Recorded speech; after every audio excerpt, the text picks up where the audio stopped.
Continuando con el módulo de cardiología, demos un repaso al tema de la estenosis mitral. Cuando presentes el examen en la sección de cardio, muy probablemente te van a poner casos clínicos con referencia a esta condición.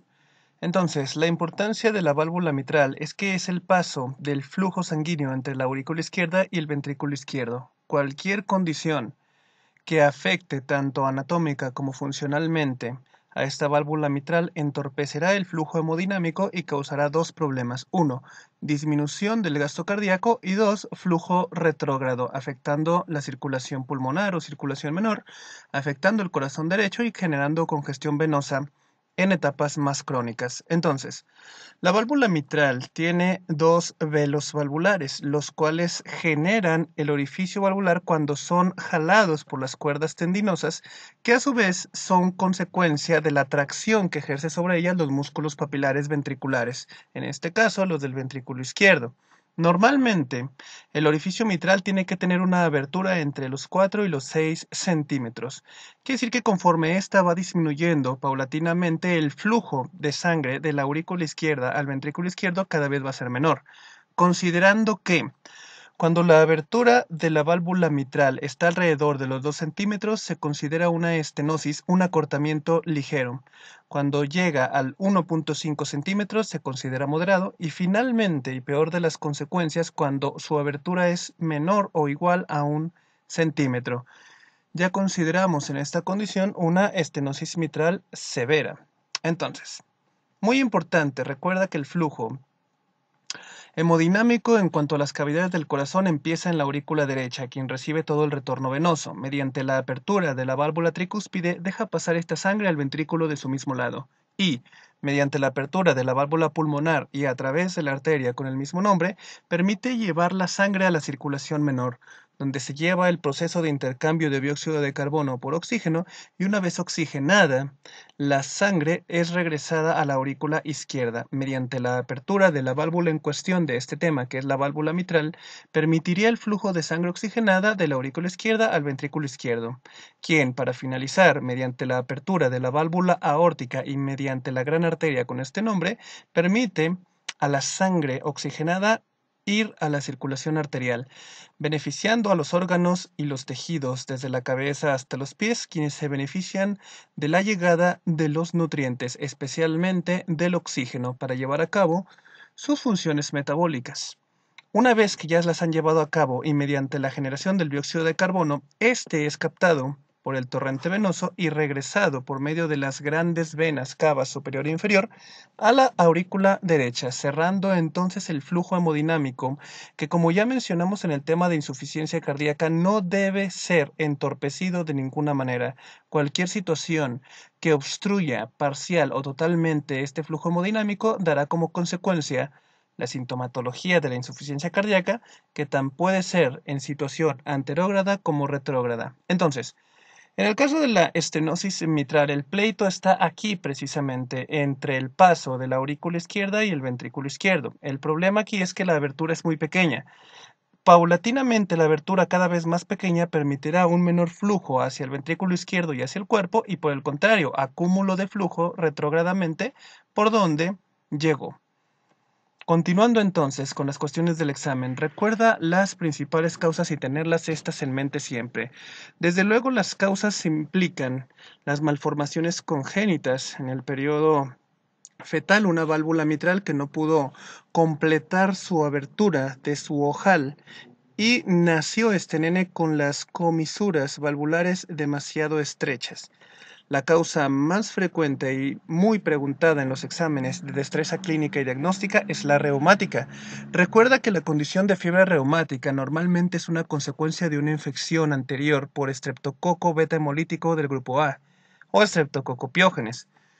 La presencia prolongada de este estreptococo genera en algunos cuerpos, no en todos, una reacción cruzada inmunológica, y dado que algunos componentes del estreptococo piógenes se parecen mucho a los componentes proteínicos, sobre todo fibronectínicos de las válvulas, tanto aórtica como mitral, pulmonar y tricúspide, entonces el sistema inmunológico confundido, creyendo que estas válvulas, sus cuerdas tendinosas e incluso los músculos papilares son el enemigo son el estreptococo, se dejan ir en contra de ellas, creando inflamación, destrucción y daño, no sabiendo que están atacando estructuras propias, estructuras amigas.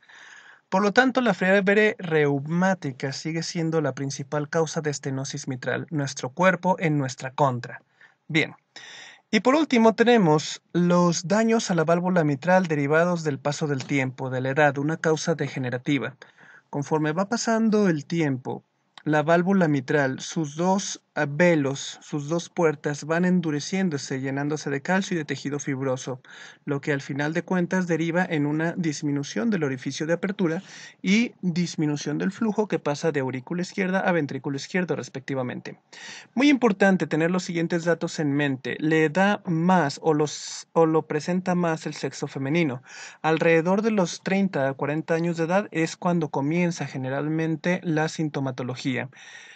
Y, como habíamos mencionado, la característica principal de una estenosis mitral es que sus velos valvulares se llenarán de tejido cicatrizal y depósitos de calcio. Eso hará que, paulatinamente, la comisura de las esquinas de ambas valvas de esa abertura empiecen a fusionarse, empiecen a soldarse, a disminuir la separación con cada latido. Y desde luego eso traerá como consecuencia que las cuerdas tendinosas sean más retraídas, endurecidas y funcionen menos en el movimiento de tracción y apertura. Un poco de agua. Que a su vez eso originaría un cansancio de los músculos papilares que traccionan de ellas desde el ventrículo izquierdo. Entonces, también muy importante, ten en cuenta este comercial, si en algún punto, sobre todo en casos de pediatría, te presentan un caso en el que el corazón, mediante técnicas ecográficas, se diagnostica una persistencia de la estenosis mitral, pero aparte, se encuentra otra malformación adjunta, que es la comunicación entre aurículas, entonces eso se conoce como el síndrome de Lutten-Bacher. Bien, fin del comercial. Entonces ahí tienes las principales causas y las consecuencias de lo que sería la estenosis mitral. Ahora, mediante el paso del tiempo y conforme va aumentando la estenosis mitral, es decir, mediante el paso del tiempo, meses, años sobre todo, haya sido la causa que haya sido, el agujero u orificio mitral se va haciendo cada vez más y más y más pequeño. Por lo tanto, conforme más se va haciendo pequeño ese orificio, más trabajo le cuesta a la aurícula izquierda pasar la sangre al ventrículo izquierdo. Por lo tanto, y paulatinamente aumentando las presiones. Lo malo es que la aurícula izquierda tiene un límite en cuanto a la fuerza y las presiones que puede tolerar. Recuerda que el flujo es continuo siempre a la aurícula izquierda y mientras menos orificio estenótico mitral disponible se encuentre, menos flujo de sangre llegaría al ventrículo izquierdo, aumentando en la aurícula izquierda entonces, por ende, tanto volumen de sangre como presión que le demanda para poder mantener el flujo continuo. Entonces, generalmente, cuando la estenosis, el estrechamiento del orificio mitral, está por debajo de 1 centímetro, es cuando las presiones aumentan en la aurícula izquierda y por lo tanto la disminución del llenado ventricular del lado izquierdo empeora. Como dijimos, menos abertura, menos flujo al ventrículo izquierdo. Lo malo es que el ventrículo izquierdo, al recibir menos volumen, también ese poco volumen es lo que va a ofrecerle al cuerpo.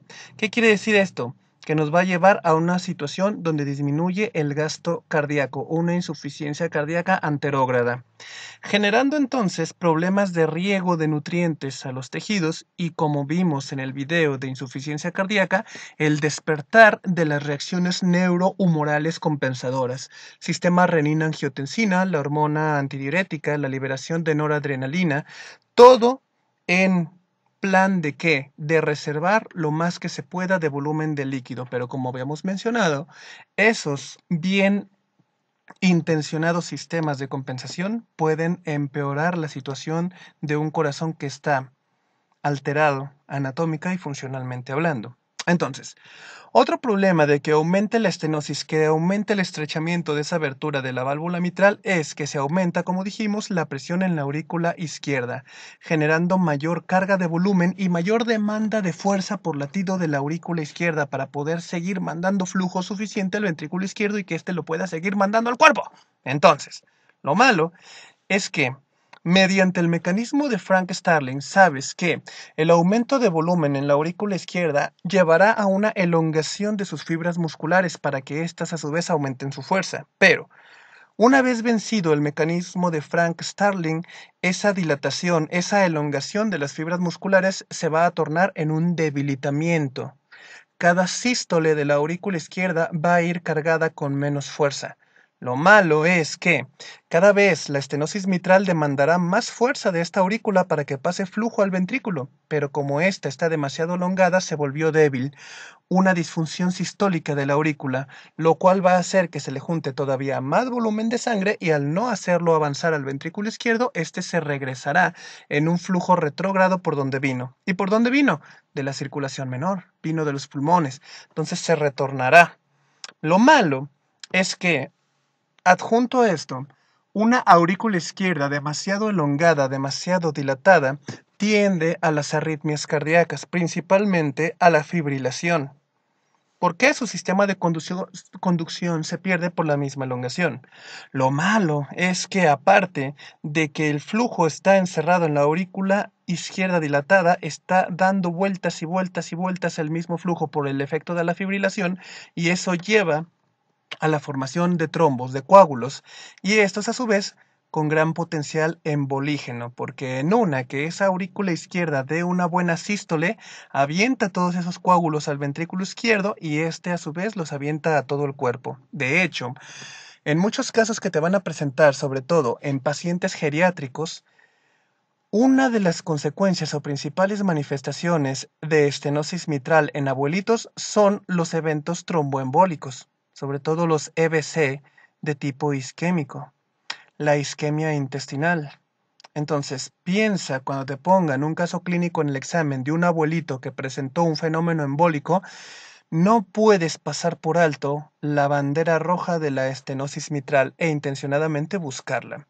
Bien, ahora, a la larga, y si todavía está vivo el paciente, la elongación de esta aurícula izquierda paulatinamente se va a hacer mayor, llevando a una cuestión de insuficiencia mitral, es decir, se va a dilatar tanto la aurícula por el aumento de presión y volumen que al final esta dilatación va a traccionar, va a tirar de una de las válvulas mitrales generando una apertura permanente de la misma, generando una insuficiencia, es decir, ahora el flujo sí pasa al ventrículo izquierdo, pero también se retorna con cada latido, con cada sístole de este ventrículo, generando, entre otras cosas, aparte de la consecuencia de insuficiencia cardíaca y sus síntomas, el riesgo de endocarditis infecciosa. Bien, recuerda que el microorganismo principalmente implicado en endocarditis infecciosas de carácter agudo es el Staphylococcus aureus.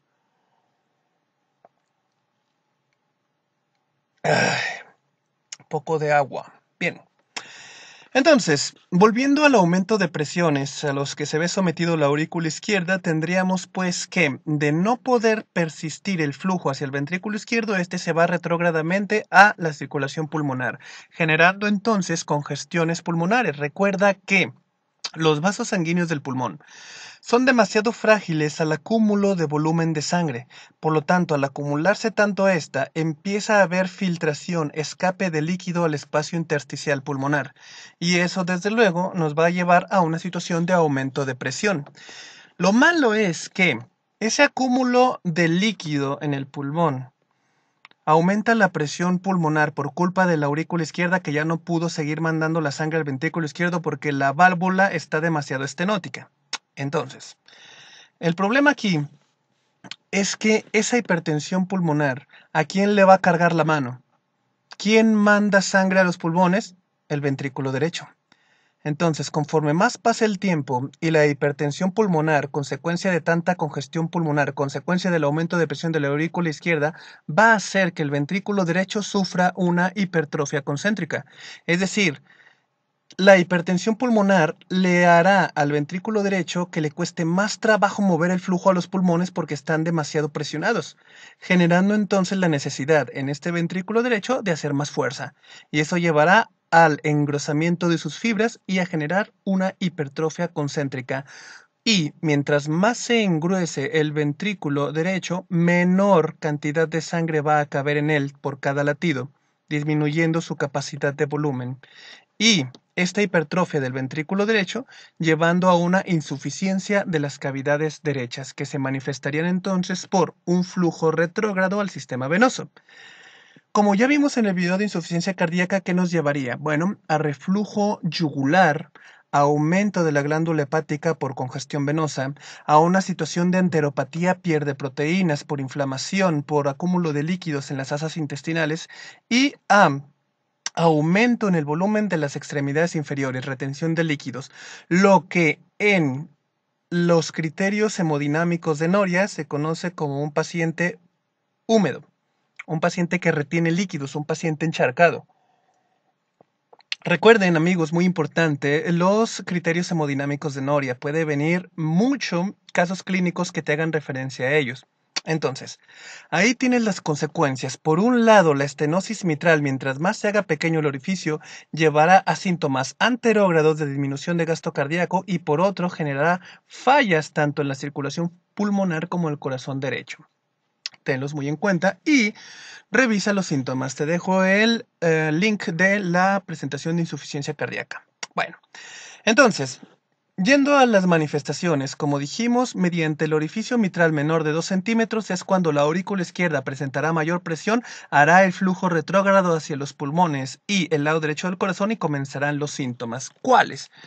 Fíjate muy bien, uno de los síntomas más importantes y principalmente encontrados en un paciente con estenosis mitral, más que el gasto cardíaco bajo, es la congestión pulmonar. ¿Por qué? Porque acuérdate que la aurícula izquierda se afecta y lo primero que va a hacer es regresar el flujo por donde vino, a la circulación menor, a la circulación pulmonar, generando congestión y manifestándose en forma de disnea, ortopnea o la disnea paroxística nocturna. ¿Por qué pasa esto? Si el corazón, como habíamos dicho en los videos de insuficiencia cardíaca, tiene la capacidad de generar compensaciones y como la estenosis mitral no es un descompensador o no es una condición de fallo agudo, como lo sería un infarto o un traumatismo, es decir, la estenosis mitral se va cerrando el orificio poco a poco a lo largo de los años, dando tiempo a que el corazón genere sus respectivas compensaciones, en este caso la elongación de la aurícula izquierda y su dilatación. Entonces, si llevo tantos años con esa estenosis mitral, mi corazón ya hizo una compensación. Entonces, ¿cuándo se van a presentar estos síntomas? La congestión pulmonar, la dificultad para respirar, cuando llegue un descompensador. Recuerda, una cosa son las causas y otra cosa son los desencadenantes. Entonces, en una condición con estenosis mitral, uno de los principales descompensadores desencadenantes de sintomatología es la condición que lleve a la taquicardia. ¿Qué? Enfermedad ósea de Paget, ejercicio excesivo físico, el embarazo, tirotoxicosis o estados hipermetabólicos, hipovitaminosis como la falta o carencia de la vitamina B1, generarían en el cuerpo, en todo el cuerpo y todos los tejidos, la necesidad de un mayor flujo de sangre. Entonces, es ahí donde se manifestaría que hay disminución en el flujo entre aurículo izquierda y ventrículo izquierdo cuando el cuerpo está demandando mayores cantidades. Como el orificio mitral está tan chiquito, ¿el corazón se acelerará? Sí, pero ¿habrá suficiente sangre por latido para cubrir sus demandas? No, porque la mayoría se quedará atrapada en la aurícula izquierda por culpa del orificio mitral estenosado.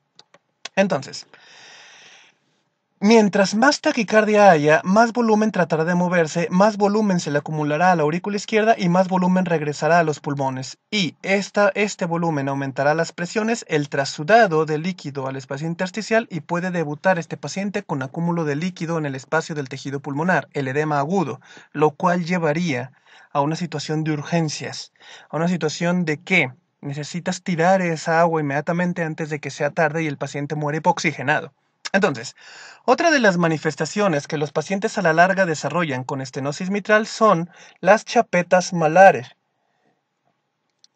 Chapetas, coloración rosada en la zona del hueso malar superior del lado bilateral es uno de los síntomas frecuentemente que aparecen en los exámenes nacionales. Ten muy en cuenta esto, te pueden plantear una persona con síntomas de insuficiencia cardíaca, pero la diferencia entre cuál es la probable causa pueden ser la presencia de estas chapetas en el área facial. Bien, el signo de Ortner, bastante mencionado en todos los libros de medicina interna, es que, consecuencia del crecimiento de la aurícula izquierda, creció demasiado y presionó al nervio laringio recurrente, ocasionando disfonía, ronquera. Pacientes se vuelven roncos porque la aurícula, crecida por el aumento de volumen que no puede mover al ventrículo izquierdo, presiona el nervio laringio recurrente y los pone con una voz más carraspera. Desde luego, algunos pacientes pueden quejarse de palpitaciones. Recuerda que la fibrilación auricular es una de las principales consecuencias en la aurícula izquierda, que no puede mover el flujo y ya se elongó demasiado, venciendo el mecanismo de Frank Starling. Ay, agua. Bien, como habíamos dicho también, sobre todo en pacientes geriátricos, los cuadros clínicos de embolia, tanto mesentérica como en el sistema nervioso central o en extremidades superiores, inferiores, son algo que tienes que tener en cuenta. El fenómeno embólico, de dónde vino, y buscar intencionadamente alguna malformación en el corazón. Sobre todo te lo presentarán como casos de EBC de tipo isquémico. Como ya mencionamos, el pulmón va a ser afectado y además del edema pulmonar y la disnea puede generar una condición a la larga que es la hipertensión pulmonar, cargándole el trabajo al lado derecho, y cuando éste disfuncione, generalmente la sangre regresará por donde vino, a todo el sistema venoso, creando las manifestaciones de insuficiencia cardíaca derecha o las manifestaciones dignas de mención de un perfil hemodinámico de noria de tipo paciente húmedo. Por lo tanto, ahí tendrías las otras manifestaciones que podrías ver en el paciente. Como mencionamos, también las alteraciones en el estado mental, no principalmente derivadas de un EBC, pueden ser algunas de las manifestaciones en los pacientes, sobre todo en los geriátricos. El insomnio es algo que debemos de tener muy en cuenta siempre. ¿Por qué? Porque eso nos indicaría que el sistema nervioso central de nuestro paciente ya se ve afectado en las diversas funciones y la alteración del sueño vigilia puede ser una de esas. La disminución de la presión sistólica. Desde luego, el corazón izquierdo no puede bombear suficiente sangre al cuerpo porque toda se está quedando atorada en la aurícula izquierda. Por lo tanto, cada latido del corazón izquierdo va cargado de menos cantidad de sangre, la cual ejerce menos presión por latido en las arterias, creando una disminución de su presión sistólica. La decoloración, la cianosis labial, las extremidades frías, pálidas, diaforéticas nos indicarían un paciente seco en el perfil hemodinámico de noria, que es decir, fallo izquierdo. No está bombeando suficiente sangre al corazón izquierdo, no porque se haya infartado, sino porque no le llega suficiente volumen porque todo se atoró en la aurícula izquierda por culpa de una estenosis mitral, un orificio de la válvula que se fue achicando poco a poco.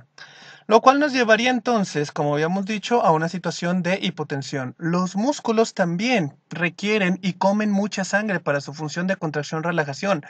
La fuerza se va disminuyendo, los nutrientes al músculo mermando y eso se refleja como fatiga, debilidad, dolores musculares e incluso disminución del tono muscular y de las fibras musculares. Claro que recuerda que fisiológicamente los riñones reciben el 25% del gasto cardíaco. Son órganos que requieren obligadamente de un flujo continuo de sangre para trabajar contentos y felices. El pleito es que el ventrículo izquierdo, amigos, no está mandando suficiente sangre por latido porque otra vez, e insisto, toda está atorada en la aurícula izquierda. Por lo tanto, los riñones no reciben suficiente sangre y empiezan a dañarse. Una insuficiencia cardíaca prerrenal, caracterizada por ¿qué? Disminuye la diuresis, empieza a haber hiperazoemia, albuminuria y todos los datos que nos indicarían insuficiencia renal de característica prerrenal por un bajo flujo que, de no ser corregido, podría llevar a una insuficiencia renal crónica, un daño glomerular irreversible. Como ya mencionamos, la piel pálida y fría es característica en estos pacientes. Y recuerda que la sangre no solamente lleva oxígeno, sino también nutrientes, de los cuales fueron absorbidos por el intestino, llevados al hígado y repartidos al torrente sanguíneo. El problema es que, como el corazón no está bombeando suficiente sangre, los nutrientes no llegan al cuerpo y éste empieza a decaer en cuanto al peso, llevando a un estado de desnutrición también denominado caquexia cardíaca. Agua. ¿Por qué tomo tanto agua? Porque estoy encerrado en mi carro, el único lugar donde obtengo silencio, pero el problema es que son las 2 de la tarde y me estoy asando. Bien, fíjate muy bien, recuerda mucho las cuestiones auscultatorias, lo que vas a escuchar en el foco mitral, o mejor aún, en el ápex cardíaco, en el tórax del paciente. Los hallazgos a la auscultación son muy importantes. Apréndete estos de memoria porque muy seguramente te los van a presentar en un caso clínico y esa puede ser la diferencia entre que pongas una respuesta bien tratándose de estenosis mitral o no. Encontrarías un aumento en la intensidad del primer ruido cardíaco. ¿Por qué? Porque el cerrar de una válvula mitral estenótica hace más fuerte este sonido. Chasquido de apertura cercano al segundo ruido cardíaco. Claro, está tan endurecida la válvula mitral que cuando se abre por el flujo que viene fuerte de la aurícula izquierda, hace un ¡pac! Hace un chasquido. Como el orificio a través del que fluye la sangre está más estrecho de lo normal, el paso de este flujo a través de la válvula estenótica genera un soplo, un silbido por latido, sobre todo en el espacio diastólico. Ojo, muy importante. Ese soplo es muy importante tenerlo en cuenta porque significaría que mientras más fuerte escuches el soplo, quiere decir que la estenosis está empeorando. Muy importante, ese soplo se hace más fuerte previo a que el corazón haga sístole, previo a que el ventrículo izquierdo mande toda la sangre o la poca que le llegó hacia el cuerpo. Y a la larga, el aumento en el segundo ruido, sobre todo en el complejo pulmonar, indicaría que la hipertensión ya hizo daño en esta válvula y que un daño en el ventrículo derecho es inminente. Ten muy en cuenta este aspecto. ¿Por qué? Porque eso llevaría a un aumento, una elongación del ventrículo izquierdo y puede generar una condición de insuficiencia de la válvula pulmonar. Por lo tanto, cada latido del lado derecho puede ir acompañado de un soplo que se conoce como el soplo de Graham-Still. Bien, sencillo, ¿eh? Entonces, el diagnóstico, amigos, recuerda siempre el clínico, lo que ves, lo que auscultas, lo que palpas, lo que percutes, pero sobre todo lo que preguntas al paciente. Debo insistir que te debes de saber los criterios de Framingham de arriba a abajo. El paciente debutará o el paciente se te presentará con una clínica de insuficiencia cardíaca izquierda o derecha, pero tú tienes que ver cuál o qué sospecha tienes de que fue el causante original. ¿Un infarto? ¿Dilatación? Cuestiones de malformaciones congénitas o en este caso valvulopatías, como los habíamos mencionado en los videos de insuficiencia cardíaca. El electrocardiograma nos ofrecería algunos datos inespecíficos, pero de muy buena utilidad, como que hipertensión de la aurícula izquierda, del ventrículo derecho, desviaciones del eje, arritmias cardíacas, sobre todo fibrilaciones auriculares, amigo, insisto. La radiografía nos enseñaría sobre todo crecimiento de las cavidades cardíacas, desplazamientos bronquiales por aumento de volumen retrógrado, las líneas de Kerley que implican congestión pulmonar, desde luego, y prominencias de las principales arterias pulmonares. ¿Por qué? Porque todo el flujo se les regresó, porque se atoró a partir de la aurícula izquierda y como ya no pudo avanzar al ventrículo izquierdo, empezó a hacer un flujo retrógrado. El ultrasonido es uno de los mejores dispositivos que tenemos para el diagnóstico imagenológico. Se encuentra en la mayoría de los hospitales y nos proporciona información adecuada, de preferencia que sea transesofágico, amigos. Prefiere ese. Nos hablaría de la morfología y la calidad valvular, eso es muy importante para el tratamiento, la función valvular que queda después del daño, el crecimiento de la válvula, de la estenosis principalmente, la presencia de émbolos, de trombos, de coágulos y las presiones mediante el complejo Doppler, las presiones que maneja la aurícula izquierda y el ventrículo izquierdo para saber qué tanto daño o qué tanto consecuencia hemodinámica esperaríamos ver, tanto antes como después del tratamiento en este paciente. Algo que debemos de tener muy en cuenta y viene muy preguntado en los exámenes son las cuestiones de la calidad de la válvula, la poca movilidad que le queda, qué tanto engrosamiento tiene, presencia de calcio y tejido fibroso y qué tanto las cuerdas tendinosas y el músculo papilar quedan conservados en su trabajo. ¿Por qué? Porque depende de la poca o mucha calidad que todavía conserve esta válvula, será dirigido el tratamiento, ya sea de reemplazo o ya sea de reparación percutánea. Muy importante. Entonces, hay algunos criterios ecográficos que van sumando puntuación de acuerdo a la calidad de estos 4 rubros, dándole un puntaje de 1 a 4 y cuando ese puntaje suma más de 8 puntos, se puede generar un reemplazo valvular, pero cuando es menor de 8 puntos puede ser valvuloplastia percutánea. Menor complicación, menor riesgo y más rápida recuperación. Pero también, si tienes posibilidad o estás en un hospital de tercer nivel o alta especialidad y tienen posibilidad de generar un cateterismo, sería excelente. Este aporta información extraordinaria para conocer el pronóstico y cómo se va a llevar a cabo el tratamiento en estos pacientes y ver qué tipo de tratamiento va a requerir. Sencillo. Entonces, tratamiento. Hay de dos sopas. Sopa 1, el tratamiento médico, y sopa 2, el tratamiento quirúrgico. Hablemos del médico. Pastillas. El tratamiento médico va dirigido sobre todo a disminuir los síntomas y a prevenir mayor daño. ¿Qué esperamos obtener con eso? Bueno, primero dominemos la frecuencia cardíaca y disminuyamos las posibilidades de fibrilación. ¿Cómo logramos esto? Con el uso de medicamentos beta bloqueadores, calcioantagonistas y la digoxina, que es un inotrópico positivo que es de mucha ayuda cuando los pacientes tienden a las fibrilaciones. Ojo en esto, trucha ahí, y apréndetelo como si fuera la dirección de tu novia o novio. Bien. Otro de los propósitos del tratamiento médico es la disminución de la congestión pulmonar. Recuerda, el pulmón va a ser el primer afectado y el primero en mostrar síntomas cuando las demandas al corazón aumenten y la aurícula izquierda denote que no puede movilizar sangre suficiente para el cuerpo para el ventrículo izquierdo. Entonces, ¿qué quiere decir? Cuidemos mucho que el pulmón no se nos encharque. ¿Cómo? Con el uso de diuréticos, desde luego, para disminuir las precargas y una dieta baja en sodio para que el paciente por sí solo esté tirando agua, esté orinando grandes cantidades de líquido, este no se acumule y el riesgo tanto de edema pulmonar como de edema periférico en los miembros, paciente húmedo en los criterios de Noria, no se presenten. Como la situación embolígena por la fibrilación auricular es una realidad, debemos de tener muy en cuenta la posibilidad de utilizar anticoagulantes con el paciente. Uno de los más utilizados es el warfarina y el acenocumarol. El objetivo es que estos anticoagulantes los subas de dosis o los bajes mediante la medición del INR. Tiene que estar siempre en una puntuación de 2 a 3 para decir que el paciente está bien anticoagulado. Ni mucho riesgo de trombos, pero tampoco mucho riesgo de hemorragias, que por cierto, uno de los principales síntomas que puede llevar un exceso de uso de anticoagulantes, amigos, es la hemorragia de la vaina de los rectos. Trucha con eso. Bien. Si la anticoagulación no es posible, puedes utilizar la opción de los antiagregantes plaquetarios, precisamente para que los trombos no vayan a atorarse en las pequeñas arterias, tanto del mismo corazón como de los órganos periféricos.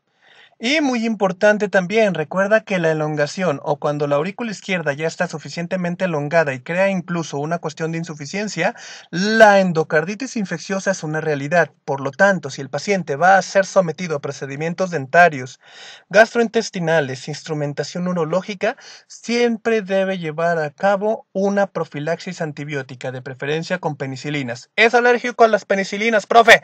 Entonces utiliza los macrólidos como segunda opción. Bien. Entonces, sopa 2, la opción quirúrgica. Hay tres platillos en esto. El primero es la valvuloplastía mitral percutánea. Es la mejor. Entra un catéter, ya sea por extremidades superiores o por extremidades inferiores. Entra un catéter a través de la piel, llega al corazón, traspasa los septos y genera una reparación valvular. La mayoría de las veces entra el catéter sobre el orificio estenótico, infla un globo, permitiendo una mejor apertura por latido. ¿Qué ventajas tiene esta valvuloplastía, que es la más utilizada y la que seguramente va a ser la respuesta correcta si es que cumple los criterios? Es menos molestia, menos costoso, menos estancia en el hospital, 95% de éxito y solo 1% de mortalidad. Qué chido, si fueran acciones, cómpralas. Entonces, lo punto es, fíjate muy bien, esto préndetelo por el amor de Dios. ¿Cómo sabes si el paciente es candidato para una valvuloplastía mitral percutánea? Si el eco menciona que las hojas valvulares todavía siguen siendo flexibles a pesar de la estenosis, que hay poco acúmulo de calcio y tejido fibroso en ellas, poco compromiso tanto de las cuerdas tendinosas como de los músculos papilares y las comisuras de ambos lados están fusionadas no a un grado severo. ¿Cuándo no va a ser viable la valvuloplastía mitral percutánea? Cuando la calcificación sea intensa, cuando haya presencia de trombos en la aurícula izquierda o una insuficiencia mitral moderada o severa por culpa de una dilatación de la aurícula izquierda a largo plazo. Trucha con eso. Pero aún así, esta puede utilizarse y es lo mejor a optar cuando el paciente tiene síntomas de insuficiencia cardíaca derivado de la estenosis mitral, sobre todo cuando son abuelitos y embarazadas. Es lo mejor. Segundo platillo, la comisurotomía mitral con circulación extracorpórea. Esta te la menciono como comercial. ¿Por qué? Porque ya no se usa. La valvuloplastía mitral percutánea la ha desplazado. Y por último, la sustitución valvular. ¿Qué quiere decir? La válvula mitral estaba en pésimas condiciones y no se pudo reparar. Hay que cambiarla por una prótesis principalmente de titanio. ¿Cuándo? Cuando la calcificación alrededor de la válvula sea intensa, cuando los trombos se encuentren muy arraigados en la aurícula izquierda y cuando la insuficiencia mitral o severa sea una realidad. ¿Cómo sabemos esto? Mediante los estudios de imagen, principalmente el ecocardio, el ultrasonido cardíaco. Sencillo, ¿eh? Agua porque me aso. Bien, entonces datos relevantes cuando te enfrentes al examen nacional o el Ceneval o el MIR, el que tú quieres. Hay fuerte asociación, recuerda, entre la estenosis mitral y las arritmias auriculares, principalmente la fibrilación. Tenlo muy en cuenta tanto para la prevención como para las manifestaciones tempranas en un paciente sospechoso. Consecuencias embólicas, como dijimos, son el síntoma de presentación de debute en la mayoría de los pacientes, principalmente en los geriátricos. Aguas ahí, sección de geriatría. La fiebre reumática como consecuencia de la infección del Streptococcus pyogenes es la principal causa de la estenosis, pero no olvides la congénita y la degenerativa. Trombos, calcificación severa e insuficiencia mitral, debo insistir con estos porque son indicativos de reemplazo valvular y contraindican una reparación percutánea. Ojo ahí, preguntan mucho esto, insisto. La valvuloplastía percutánea, como dijimos, los hallazgos en el eco que nos indicarían este beneficioso procedimiento serían la adecuada anatomía de la válvula residual, poca calcificación, poco compromiso subvalvular y que no haya trombos en la aurícula izquierda. La comisurotomía quirúrgica cada vez más en desuso, desplazada ya por las nuevas técnicas percutáneas. Y las estenosis leves a moderadas, recuerda los centímetros, ¿ah? Tiene que ser de 2 centímetros la leve, alrededor de 1.5 la moderada, puede llevarse a cabo tratamiento médico, los que mencionamos en la diapositiva pasada, las prevenciones de los síntomas y el evitar la congestión pulmonar. Recuerda e insisto, pon mucha atención a los hallazgos en la auscultación cardíaca, te lo ponen mucho en las preguntas, el chasquido de apertura, el soplo diastólico, el refuerzo presistólico, son datos muy sugestivos de estenosis mitral. Ten en cuenta incluso el del lado pulmonar de Graham Steele porque te lo pueden preguntar como dato cultural en uno de los casos clínicos. Bien. Espero te sirva este video o de lo contrario combatas exitosamente el insomnio con él. Pégatele a los libros y recuerda mucho los criterios hemodinámicos de Noria. Tenlos siempre en cuenta como si fuera la dirección de tu casa. Suerte, continúa preparándote y vamos a seguirle. Buen día.